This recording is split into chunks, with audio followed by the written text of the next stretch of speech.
My name is Kevser and I would like to present you an in vitro study that we performed here at the University of Zurich. This study was about minimally invasive restorations and discolored teeth. We asked ourselves, how thin can our restorations be and still mask a certain discoloration of the tooth? To answer these questions, we prepared some samples that look like this, which I would also like to explain to you in detail. So we had different assessment pairs, which all consisted of two substrate blocks, where one block was a little darker and the other one was a little lighter. The difference, the color difference of these two substrates was always one value in lightness.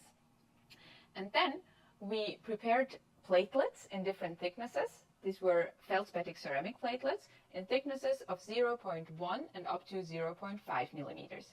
The color of these platelets was always the same color as the lighter one of these two blocks of one assessment pair.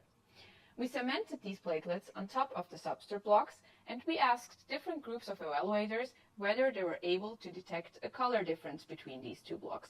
So whether the color of the darker one was still shining through or not, depending on the thickness of the ceramic block, of the ceramic platelet that we had cemented. We had dentists and dental technicians and also laypersons who were evaluators for this study. We saw that the majority of the dental technicians and dentists, meaning more than 50%, were still able to perceive a color difference with these thicknesses that we have of up to 0.5 millimeters. The laypersons, however, could not detect a color difference if we had a ceramic thickness of 0.5 millimeters. Furthermore, we had different color combinations, always with the standardized difference of one lightness value, but in different colors. So we had combinations that both colors had more lighter colors, higher lightness values, like the combination of 1M2 and 2M2, or darker ones, which were, for example, the combination 3M2, 4M2.